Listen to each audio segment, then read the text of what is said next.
Once again, congratulating each and everybody from the Chatterjee Noble School.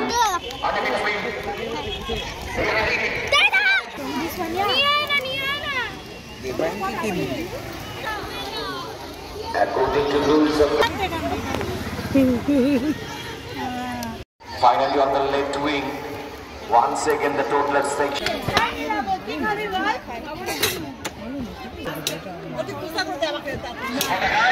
Hello everyone, আমি সোনালি আর আমার চ্যানেলে আপনাদের সকলকে স্বাগত জানাচ্ছি। আসলে কি বলুন তো, সত্যি কথা ইউটিউব চ্যানেল চালানো মানে সেটা না ভীষণ একটা কঠিন কাজ। সেটা চালাবো ভাবাটা যত সহজ, চালানোটা কিন্তু অতও সহজ না। আর বিশেষ করে আমার মতন একজন লেজি মানুষের পক্ষে তো আরও নয়। আমি ভিডিওস নিয়ে রাখি, কিন্তু পরে সেগুলো এডিট করতে আমার ভীষণ কুড়েমি লাগে। সুতরাং কিছুদিন ধরে দেখছি গ্যালারি ভর্তি হয়ে যাচ্ছে ভিডিওসে, কিন্তু একটা ভিডিওসও আমি এডিট করে করে পোস্ট করতে পারছি না। তো ফাইনালি আজকে ছেলে স্কুলে স্পোর্টস ছিল, আর ওদের টাইমিং ছিল 8:30টার সময়, ওদের রিপোর্টিং টাইম ছিল। তো আমি ওকে প্রথমে ওর বাবাকে দিয়ে পাঠিয়ে দিয়েছিলাম, তারপরে গিয়ে আমি রেডি হয়ে এসেছি। আর এসেই দেখলাম এই একটা এক্সাইটিং খেলা শুরু হয়েছে। তো এটা কি হচ্ছে, একটা রিংয়ের অনেকগুলো টুকরো দিয়ে দিয়েছে। তো বাচ্চাদেরকে দৌড়ে এসে রিংগুলোকে দিয়ে একটা পুরো সার্কেল বানাতে হবে, এইবার দৌড়ে গিয়ে ফিনিশিং পয়েন্টে যেতে হবে। এই গেমটা আমি আগে দেখিনি। আমাদের স্কুলে বিস্কুট দৌড় হতো, বস্তা দৌড় হতো, কিন্তু এটা সত্যি কথা দেখিনি। তো দেখেই প্রথমেই আমি এখানে এসে দাঁড়িয়ে গেলাম, দাঁড়িয়ে খুব সুন্দর এনজয় করলাম। বাচ্চারা খুব সুন্দর সেটিংসও করে নিয়ে দৌড়ালো। দেখুন, বাপরে বাপ, এইটুকু সময় মানে ওই যে হুইসেল বাজার পরে যে মাথার মধ্যে প্রেশার থাকে, সেই প্রেশার নিয়ে ফট করে করা সেটা বড় ব্যাপার। আর সবথেকে বড় ব্যাপার হলো গেমটা ফিনিশ করা। আমি প্রথম হই আর লাস্ট হই। দেখুন ছেলেটি কি সুন্দর গেমটা শেষ করলো। আর এই দেখুন, এরা না মানে বাবুদের স্কুলে টডলার ক্লাসের বাচ্চারা, তো যারা 1 থেকে 12 পর্যন্ত তারা তাদের হাউস ড্রেস পরে এসেছিলো, কিন্তু এদের জন্য ওদের ইউনিফর্মই ছিল।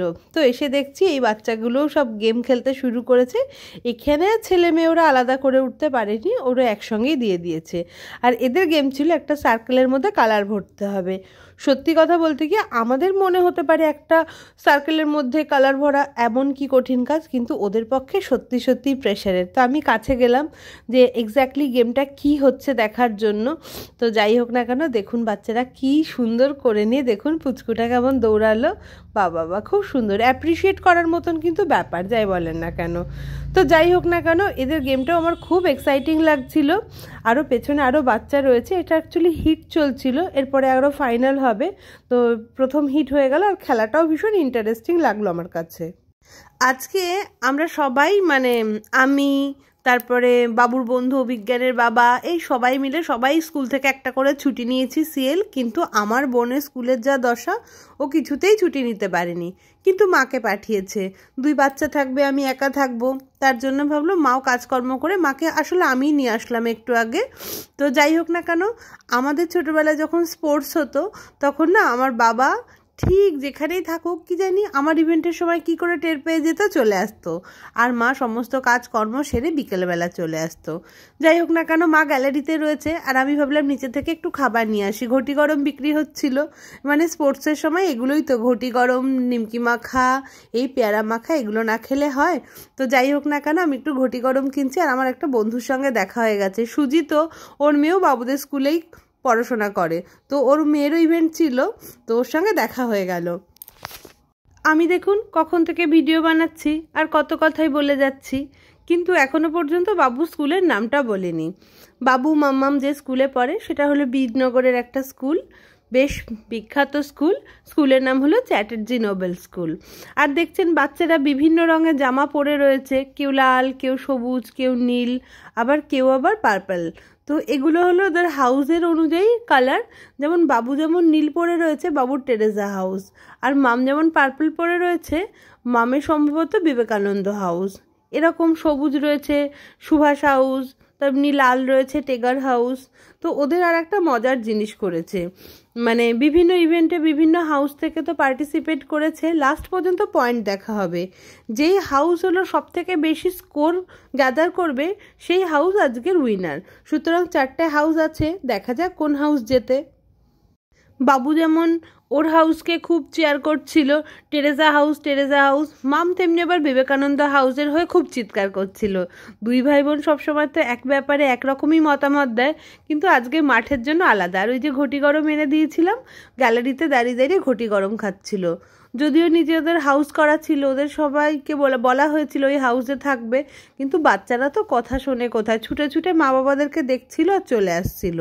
আর দিদুনের কাছে যেহেতু প্রচুর খাবার দাবার রয়েছে, আরও ছিল কেকস, চিপস, আরও অনেক কিছু, সুতরাং বাবু আর মাম্মাম বারবার ছুটে ছুটে আসছিল।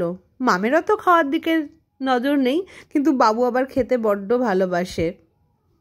ওদিকে যতক্ষণ খেলাধুলো হচ্ছে, আমি ভাবলাম বাচ্চাদেরকে মায়ের হেফাজতে রেখে আমি একটু ঘুরে আসি। মানে ভারী মজার জিনিস হয়েছে জানেন। এমনিতেও স্পোর্টস মানে শুধু স্পোর্টসই ভাবি আমরা, কিন্তু দেখুন এই স্কুলের স্পোর্টসে বিভিন্ন রকমের দোকান বসেছে। এখানে বিভিন্ন রকম সেই শান্তিনিকেতন স্টাইলের কোথাও ব্যাগ বিক্রি হচ্ছে, কোথাও বিভিন্ন রকমের বুটিকের শাড়ি বিক্রি হচ্ছে, কোথাও ব্লাউজ বিক্রি হচ্ছে, আবার কোথাও বা কুর্তি বিক্রি হচ্ছে। আবার একটা দোকান দেখলাম সেখানে তো গহনা ভর্তি করে বিক্রি করছে। এত কিছুর মাঝে আমি না বুঝে পেলাম না কি কিনতে হবে আর কি কিনতে হবে না। আমার স্কুলের এক ম্যাডাম আছে শতরূপা, ওসব দেখি এগুলো পরে আসে, ভালো লাগে ওকে, কিন্তু আমি সত্যি কথা বুঝে পাই না কি জিনিসের সঙ্গে কি দিয়ে সাজলে ভালো লাগবে। তাই আমি দাঁড়িয়ে দাঁড়িয়ে অনেকক্ষণ দেখলাম, দেখে ঠেকে আমি আর কিছু বুঝতে পারলাম না। আর কানের দুল ভেবেছিলাম পরে এসে একবার কিনে নিয়ে যাব, কিন্তু সত্যি কথা সেগুলোও কেনা হলো না। কত রং বেরঙের চুড়ি ছিল, সেগুলোও ভাবলাম কিনবো। আর ওই যে বললাম আমি ঠিক বুঝে উঠতে পারি না কিসের সঙ্গে কি সাজতে হবে, তার জন্য দাঁড়িয়ে দাঁড়িয়ে শুধু অবাক হয়ে দেখেই গেলাম। আর সব কিছু দেখলেই মনে হয় ওহো, এটা তো খুব সহজ, আমিও বাড়িতে বানাতে পারবো। কিন্তু সত্যি কথা, বানাতে গিয়ে ভীষণ পরিশ্রমের প্রয়োজন হয় এবং ধৈর্যের প্রয়োজন হয়, সেগুলো কিন্তু আমাদের অবশ্যই নেই। কুর্তিগুলোও খুব সুন্দর সুন্দর ছিল, কিন্তু এগুলো তো সব সুতির জিনিস, আর এখন শীত পড়েছে, এখন ফালতু ফালতু সুতির জিনিসের পেছনে ইনভেস্ট করাটা একেবারেই বোকামি হবে। তো যাই হোক, এই সমস্ত জিনিস দেখে টেকে ভাবলাম একটু কিছু খাবার কিনে নিই। আবার খেয়েই যাচ্ছি সকাল থেকে, কিন্তু এই মাখামাখি না খেলে স্পোর্টসের মাঠে ভালো লাগে না। কিন্তু দেখুন এখানে মানে পেয়ারা মাখার দোকানে লোকটাকে ঘিরে ধরেছে, আর ফুচকার দোকানে গিয়ে তো দেখি ফুচকা প্রায় শেষ, মানে আর চারিপাশ দিয়ে ফুচকাওয়ালাকে এমন ঘিরে ধরে রেখেছে যে আমি ফুচকা খাওয়ার ইচ্ছে ওখানেই ত্যাগ করে আবার গ্যালারিতে এলাম। যাই হোক, এই করতে করতে খেলা প্রায় শেষের দিকে এসে উপস্থিত হয়েছে। আর এটা আমাদের স্কুলেও হতো, সব স্কুলেই হয়। দেখুন 4টে দল দৌড়াচ্ছে, এটাকে রিলে রেস বলে, একটা পতাকা নিয়ে একে অপরের হাতে দিয়ে দেয়। তো সব জায়গাতেই দেখি হয়, আমরা পতাকা দৌড় বলতাম। তো 4টে হাউস থেকে বিভিন্ন বাচ্চারা এতে পার্টিসিপেট করেছে এবং তারা খুব জোরে জোরে দৌড়াচ্ছে, এসে একে অপরকে পতাকাটা দিয়ে দিচ্ছে। আমি খুব বাবুর হাউসের হয়ে চিয়ার করছিলাম, ভাবছিলাম বাবুর হাউস যদি যেতে তাহলে খুব ভালো হবে। যদিও আমার ছেলে খেলাতে কিছুতেই নাম দেয়নি, ওকে আমি বলেছিলাম বাবু খেলাতে নাম দিয়েছো তো, খুব এক্সাইটেড হয়ে বলেছিল মা একটা এক্সাইটিং নিউজ আছে। আমি বললাম কি? বললো আমি না রানিংয়ে 7th হয়েছি। আমি বললাম 7th, ভেরি ব্যাড।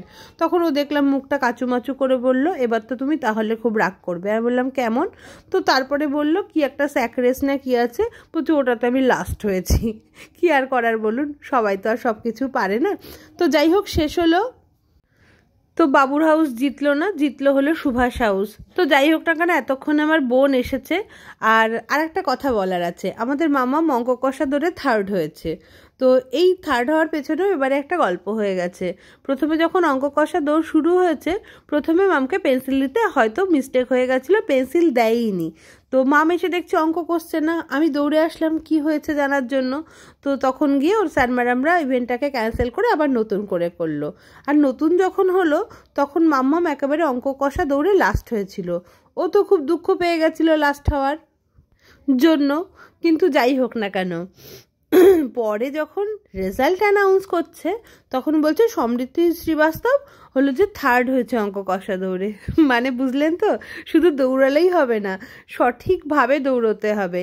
ওই যে ওর আগে সবাই দৌড়ে দৌড়ে চলে গেছিলো, কিন্তু দৌড়ে দৌড়ে যারাই গেছে না কেন তারা কিন্তু সবাই অঙ্ক ভুল কষে গেছিলো। সুতরাং মাম লাস্টে গিয়েও কিন্তু 3rd হয়ে গেছে। তো এই হলো মোরাল অফ দ্য স্টোরি।